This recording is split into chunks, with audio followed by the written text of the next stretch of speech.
on the process that we follow when we design new products or develop new products. And then also, finally, in the chapter, we'll be looking at the product life cycle. Right. What are the next steps? The next step is when you do a business analysis. Now, this is done for a specific purpose. The purpose of doing a business analysis is, you need to look at what the general economic environment looks like. Is it a good time for us to launch a new product? Would consumers have money to buy our new product?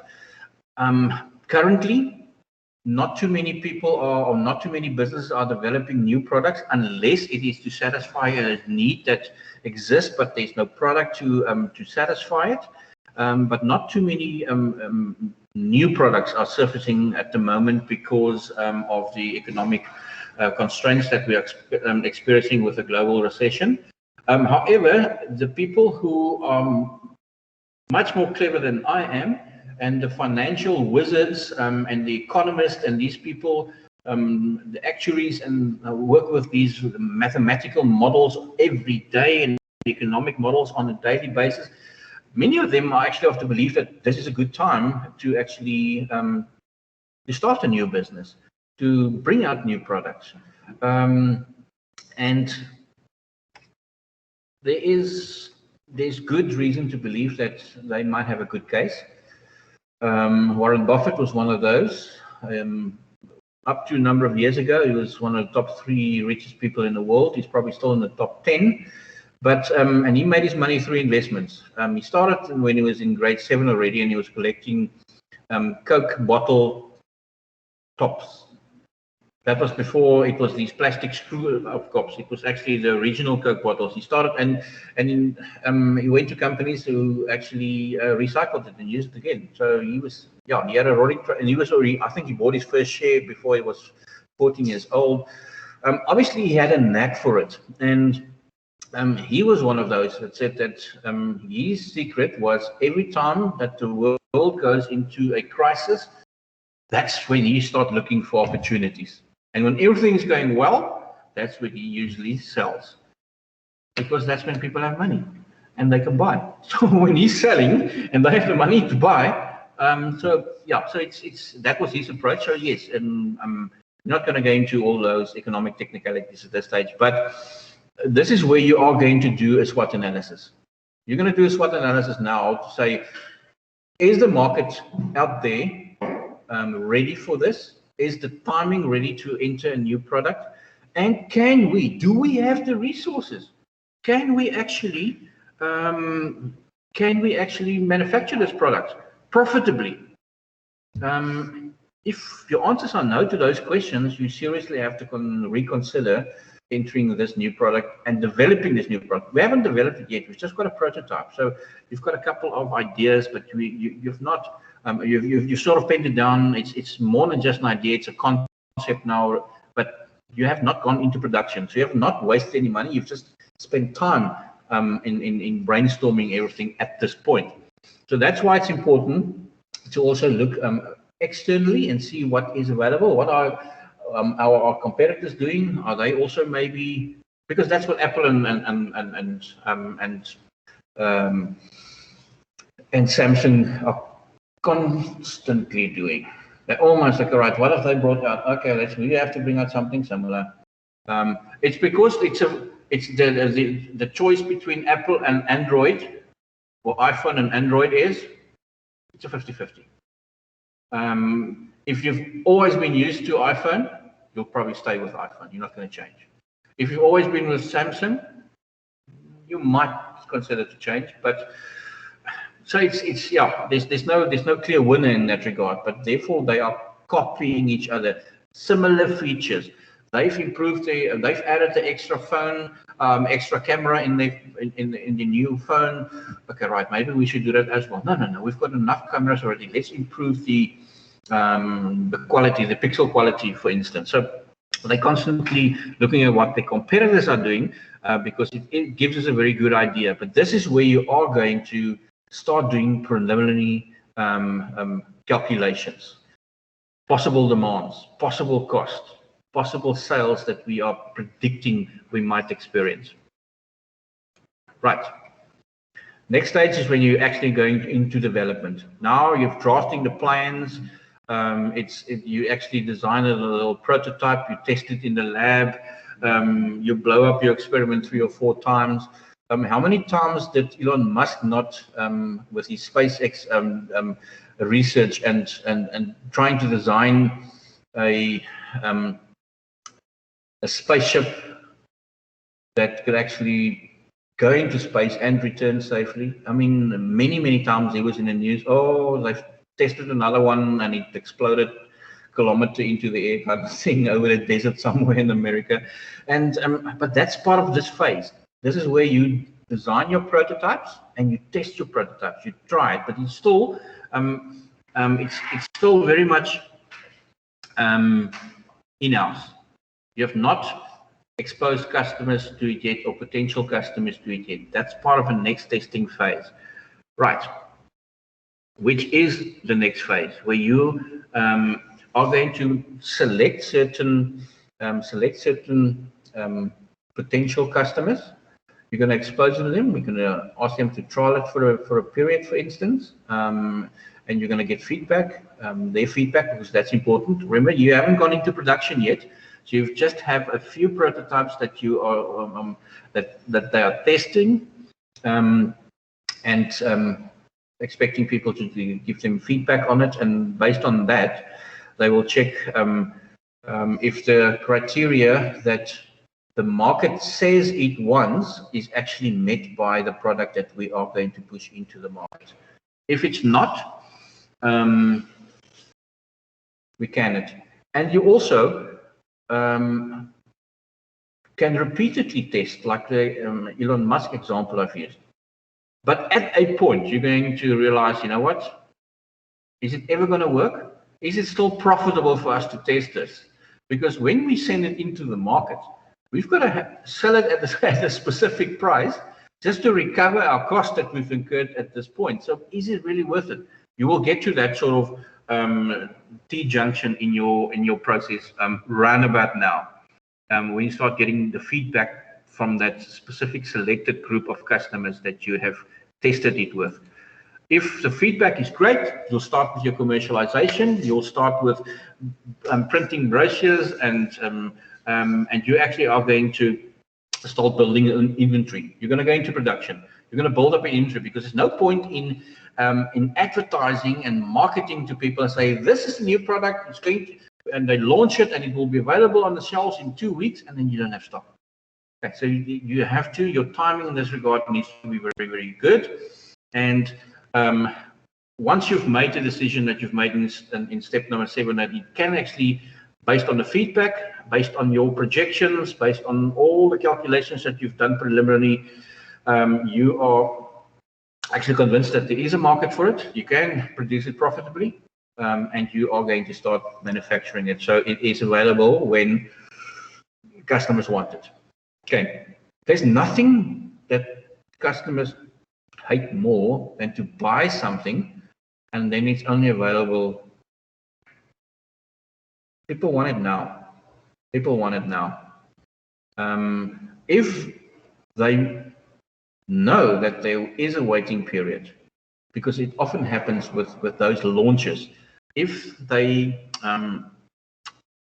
if a product is launched and you are given the opportunity, because usually it's launched to a selective group of people that you know is more than likely going to be interested in this product, you can get you'll get orders in advance. The promises that you make there is very important, because if somebody says that I signed up today and I even paid 1,000 Rand, whatever, as a sort of a deposit on it, just to secure my place or secure the product for me, and you know what, a week to wait is nothing, and that week becomes a month, it becomes 2 months, you know what, are you not just going to buy the product? You're going to demand a refund for your deposit as well, and you're probably never going to use that company again. It's very important that you get your timing right here, because you have already started advertising that something new is just around the corner. Why some products succeed and others not? Sometimes it's a poor match with the product characteristics and the customer needs.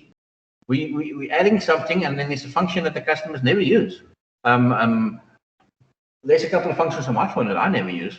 So is the phone that I'm using actually then the right phone for me? Probably not, if I'm not using a specific function. If that function is like the phone, is slowing down the functions I really want the phone to use or use the phone for, I'm going to change to a different product. They do not offer unique or superior value. We said it yesterday when we had the price quality discussion during the chapter on pricing. Customers want value for money, especially during difficult times, like we said yesterday, recessions and when inflation is high. Value for money is important. Value for money is very subjective, though. It's what's valuable for you might not be valuable for me. However, the general perception for customers still is if the customer feels that the product that they've bought has satisfied their need and that it actually added value, then they'll support it. Then they'll support it again. And that's what you want. So if that didn't match, then unfortunately it's not going to the product might fail. Incorrect positioning, yeah, it could happen. It has happened before that products came out and they targeted a specific market. They positioned themselves incorrectly in the market, but maybe they were too close to the competitors, or maybe they were too far away from the competitors because they were afraid that the impact of the competitors are going to be too much on their business. It could be that they have just positioned themselves incorrectly, and therefore it's not necessarily the wrong product. It's just not available at the right place. That's where your marketing communication comes in. As I've many times said, you can actually reach the wrong people with the right message, or get the right message out to the wrong group of customers, or you can get the wrong message out to the right customers. Either one of those two is going to result in disappointment, because your business is not going to survive that. And very often because that happens later on, products or research, music, songs that are songs that are launched, and then it doesn't catch on, and then they launch it 3-4 years later, and all of a sudden it becomes, wow, this is a great song. So sometimes you have to reposition it because maybe the timing wasn't right and maybe you didn't use the right platform for that. So that's why your marketing communications mix is so important. That combination, that cocktail of finding the right combination between your PR and your direct selling and your personal selling and your advertising, that has to be very, very correct for you to be successful. Strong competition. If there's strong competition, there's nothing you can do. You can just battle it, and then, you can do the best you can.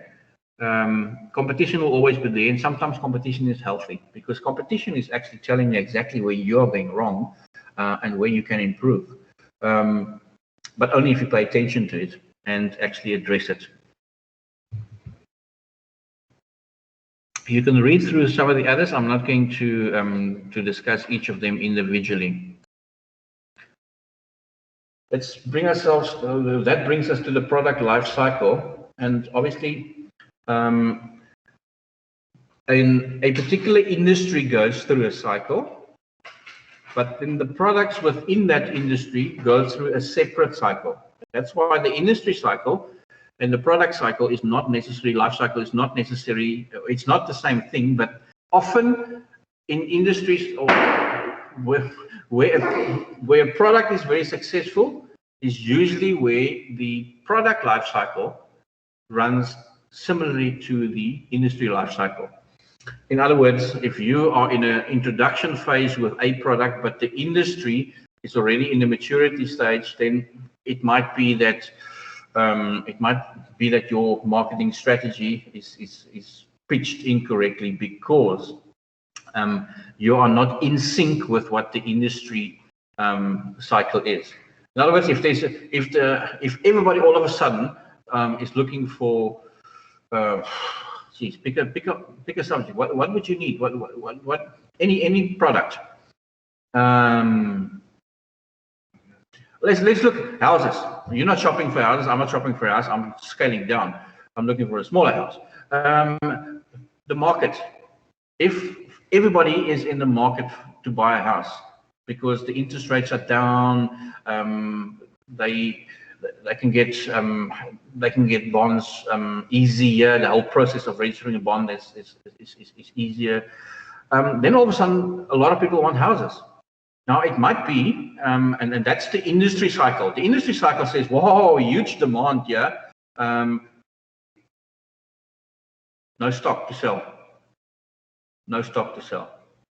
Because the products that we have in the market, the houses, is not in sync with what the market demands out there. And there is going to be a point where those two are actually in sync and at the same point again. But that is just to differentiate between, that example is just to differentiate between an industry life cycle and a product life cycle. Now, a product goes through 4 different stages. The initial stage is the introduction stage. We've just gone through the process of developing a new product. You have your product, and the marketing strategy that you will follow would be a very aggressive one. You're going to probably have all the items in your marketing communications mix that's available running jointly to get the maximum impact and try and reach as many people. That's usually the strategy in an introduction stage. And then you go through your growth phase, and the growth phase, huge increase in sales. We can actually have a look at each of these steps individually. You'll find that once you've gone into your growth stage, because there's an increase in sales, everything is going well. You will, you might even remember when you're in an introduction phase, there's no other competitors. Now people say, "Oh, that's interesting," and your competitors start bringing out a product that's similar. That similar product is going to, when you now enter into your growth stage, they are going to be in their introduction stage, which means that they become competitors for you. And you might need to change your strategy and say, right. Just to keep our position in the market strong, we might reduce our price slightly. Let's see what their strategy is first. If they price their products similar to ours, then a good idea is probably to offer discounts to our customers, because we're already established in the market. If we offer it to our customers, they might consider to stay with us because they're getting it at a discount rather than change to the product of our competitors. So your strategy depends on, or strategy is changed and modified according to the stage in your life cycle, of product life cycle, the stage in the product life cycle that the product finds itself. Right. You get to the maturity stage. The maturity stage is where sort of your sales flatten out. You still have sales, you still have regular sales, but there's no spikes. You're still happy because you've made your profit, so you can still offer it profitably. It's not affecting your total revenue, but the growth is slow. Your product has either reached the end of the road, or and you have to prepare, and that's what you do in the maturity stage. You don't wait for the sales to decline before you act. Once you get to your maturity stage and you've gone, and your sales for a specific period of time have remained similar, that's usually indication that the next stage is going to be the decline stage. that's usually the indication that you're entering that stage where your sales are going to start dropping. Do not wait till this point where this happens for you to react. Rather in those, act during your maturity stage, and see that your sales are stabilizing. Adapt your marketing strategy to maybe offering special deals for customers, especially if you know that your company is going to introduce a new product, which is an improved version of the current one. That's the one thing that you can do when you reach that maturity stage. So now, and that's where that aggressive sales approach now comes in, where you're trying to get rid of this is the push strategy, trying to get rid of your excess stock because you know there's another one coming out. So don't wait till there's a decline in the sales of the existing product before you do that. It might have the impact of the old product that's being replaced or that's being upgraded, that their sales take a second spike. And it increases again, because that can happen too when you basically redesign a product or add new features or upgrade a product. The new product can still enter the market because it will, but the old one is still available. You can still get the old iPhones. You can up to what? You can still get all the old phones. It depends again on your specific needs. So unless there's no interest in a particular product anymore, there's no reason for you to just remove it from the product line. Right. As we've discussed now, some of the strategies that you can follow is that you have to re-establish your position, or you can hang in there and say, listen, maybe it's just a bad time.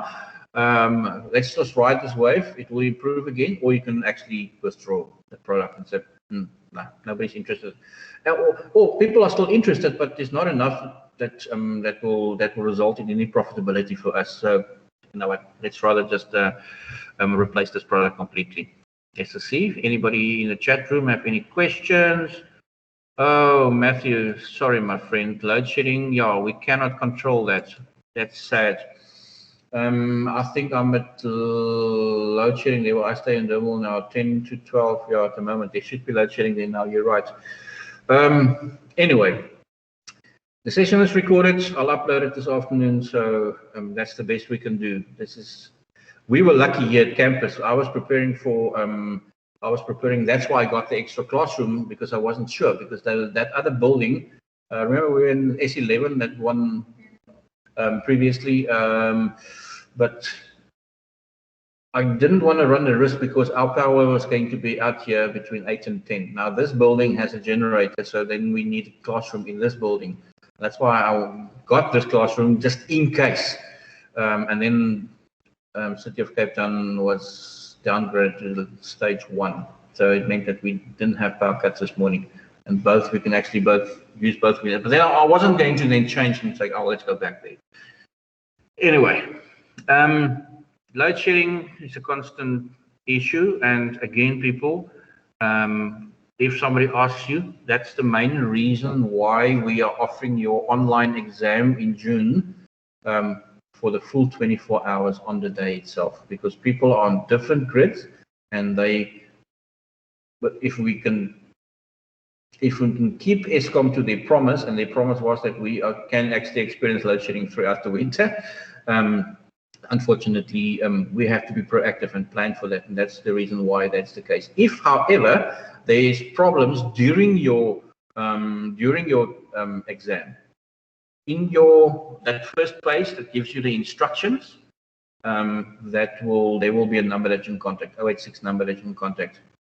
If you have technical issues, not to ask me a question, but if you have technical problems with with conducting your exam. Yes. So I just wanted to know, the June exam, is that going to be online? All right. Not okay. I haven't got any red pens. No, the June exam will be online. And the MMB exam? No idea. absolute no idea. We are currently busy and discussing. We have meetings every day to plan not just the second semester, but plan 2022 already as well. So yeah, it's that we always have a plan A, B, and C available. It just depends, and obviously the main factors that that will be considered is accessibility to internet, and then obviously whatever stage of restrictions we are in with COVID. Because I know my son yesterday, they were informed as of today, and he was quite happy because he didn't have to go to school today. Yeah, schools are back, for instance, or some schools are back on the old January delivery format where they go to school every second day. So again, based on what we expect from the third wave. It might not happen, but we need to plan for that. And unfortunately, no, we do not have formalized plans for the second semester. I've got my timetable worked out till the end of the second semester, but it's nothing that's still in a fluid stage of and can change.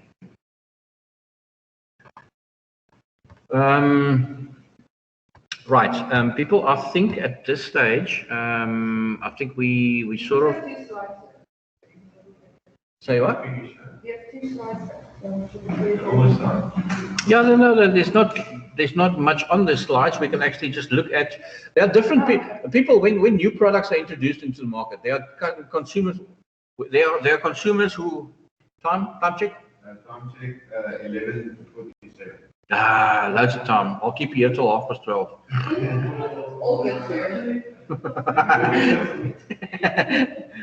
Who needs to be aware at what time? I think I submit my task.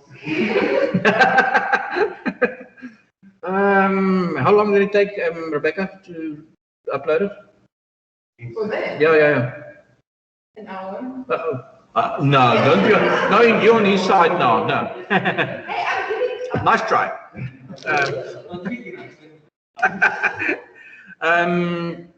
No, when new products are introduced into the market, different consumers react differently, and you can put yourself. You tell me in what category you put yourself. For instance, there are 5 different categories. There are those people, like we said at the beginning. Hey man, bring out a new product. I can't wait for. They love new innovations. They want to be the first ones to try a new product.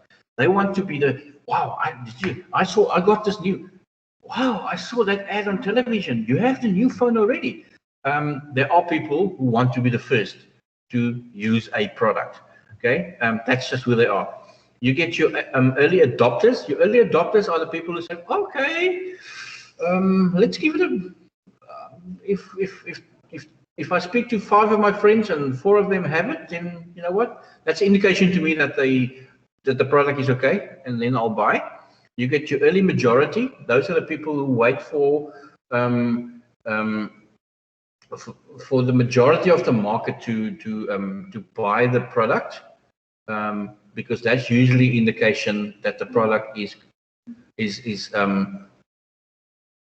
of quality, is of value, and that will satisfy my need.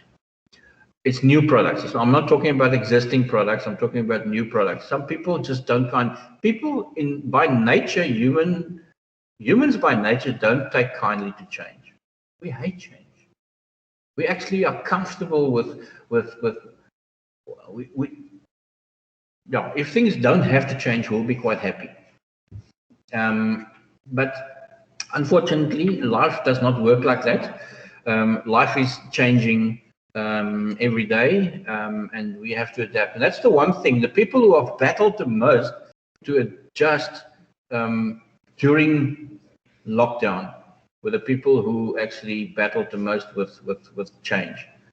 And strangely enough, those people who initially were very unsettled because of especially hard lockdown, they're the ones who now have completely reverted to the opposite and said, no, I actually like this. I'm not going to go back to that. People adapt quickly, or not quickly, but people do adapt, some quicker than others, okay? And then you have your late majority. Your late majority are the ones, everybody has that, that's me, at the moment where I'm in my life. Everybody has it, okay. Usually that's cheaper than as well, the prices come down too, because the companies selling the products have reached their financial objectives.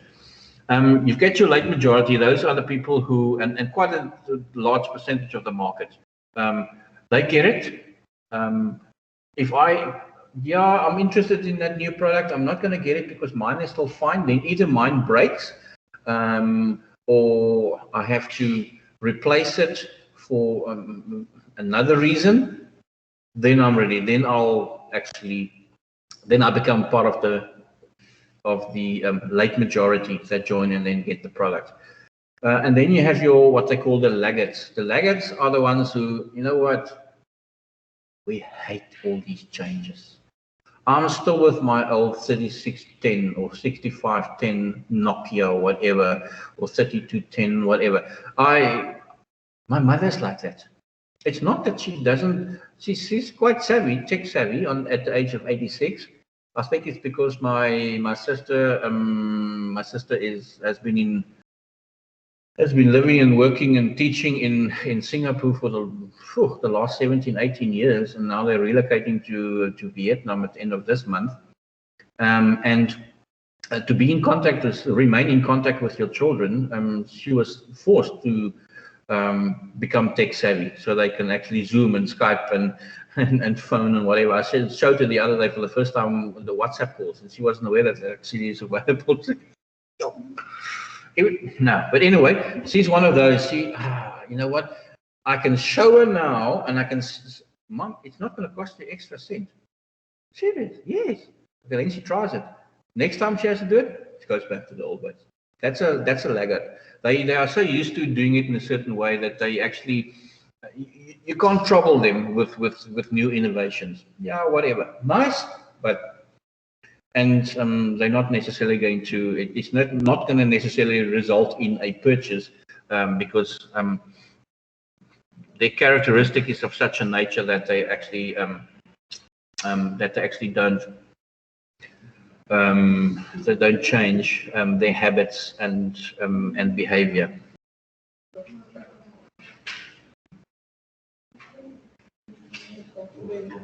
Right, product characteristics and the rate of adoption or diffusion.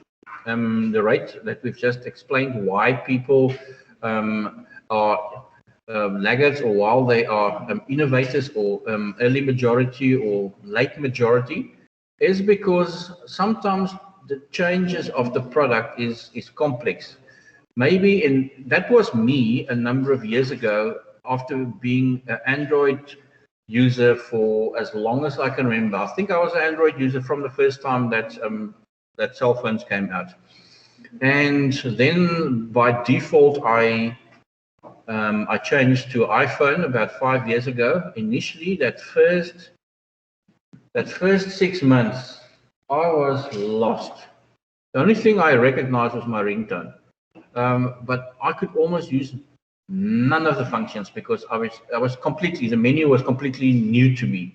And I think that's sometimes that complexity of the product is actually what prevents people from A, changing to a new product, or B, changing to a new product at some point.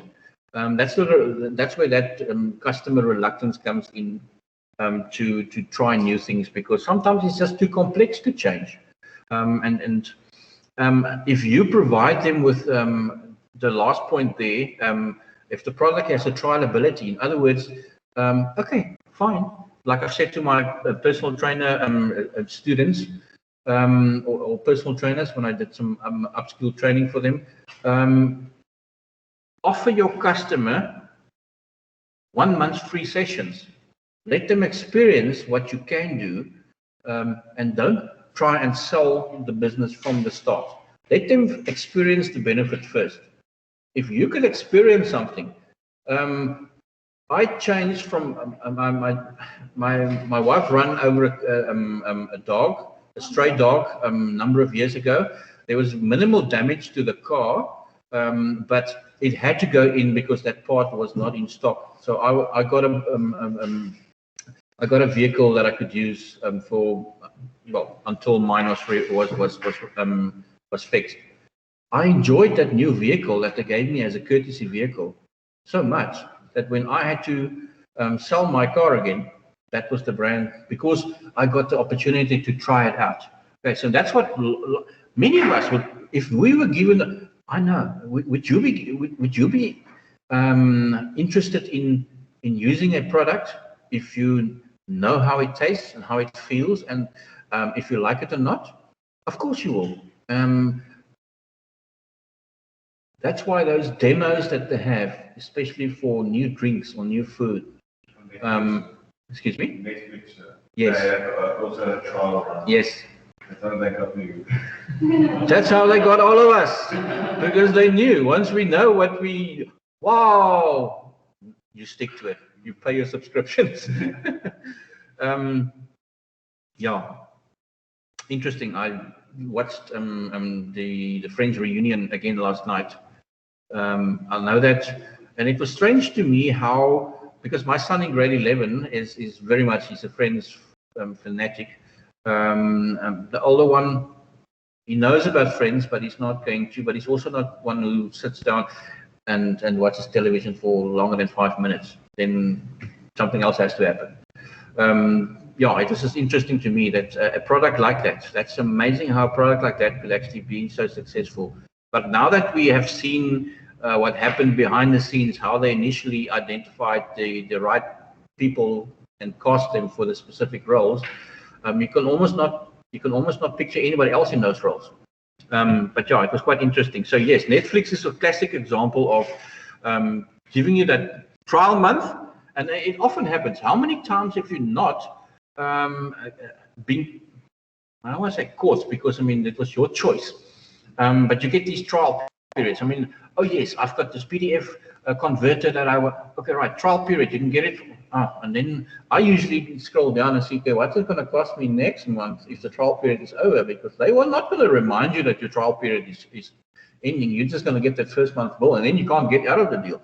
But no, that's a very common practice for new products or strategy that marketers use to engage people to new products that they probably would not have used. And that's one of the best ways of providing an opportunity for customers to try a product before they actually buy it and commit to it. Right.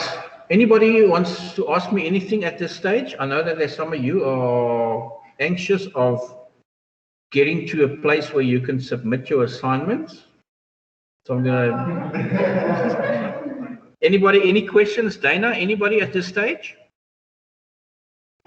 Everybody that emailed me yesterday regarding the assignments, all of you, I've replied to all of you. Are you all happy with some asked me to remove you so you can resubmit and stuff like that?